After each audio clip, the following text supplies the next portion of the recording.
Okay, so in pro tennis, we all know the 4 Grand Slams are the absolute pinnacle.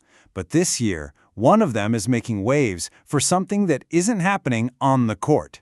Nope, it's all about the cash. And we're talking a historic amount of cash. Just look at this number. $90 million. That's the total prize money for the 2025 U.S. Open. It is, by a long shot, the biggest purse in the history of tennis. I mean, that is just a staggering figure. So in this explainer, we're going to follow the money. Where does it all go? And, maybe the biggest question is, why? Why this huge jump right now? And believe me, the answer is way more interesting than just a bigger paycheck. So here's how we're going to break it all down for you. First, we'll talk about just how big this payday is. Then, we'll zoom in on that record-breaking haul for the champions.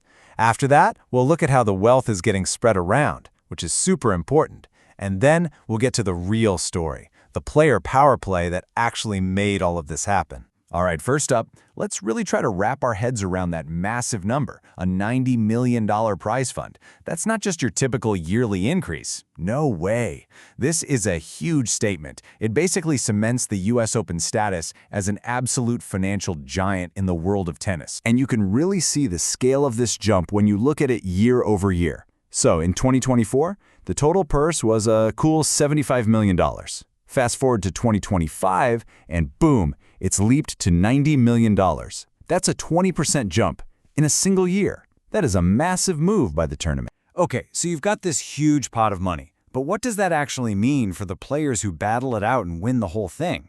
Well, as you'd expect, the biggest headlines are all about that top prize for the singles champs, and honestly, for very good reason. Get ready for this.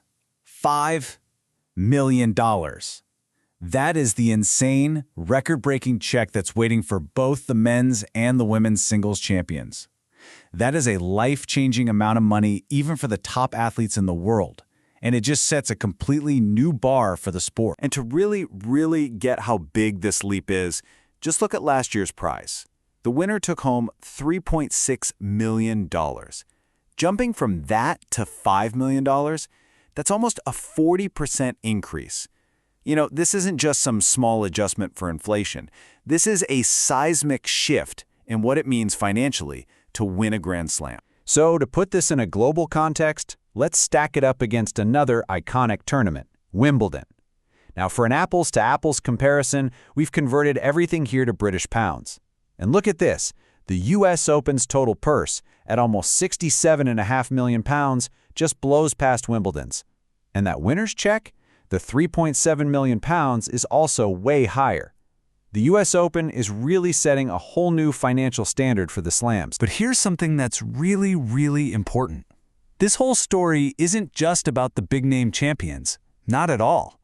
The USTA has actually made a huge point of spreading this new wealth across the entire tournament to support players at every single level. Let's just run through some of the numbers.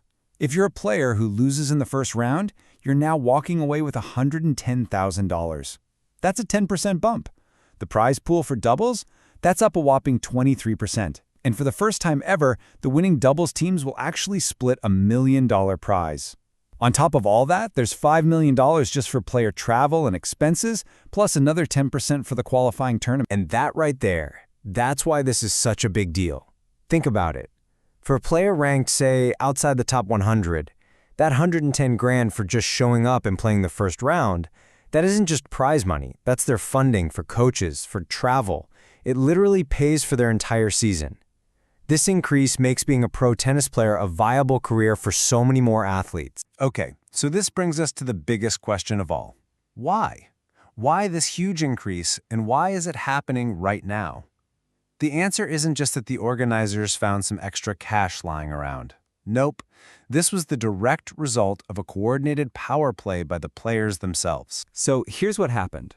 Earlier this year, the top 20 men and women players got together and sent a formal letter to all 4 Grand Slams.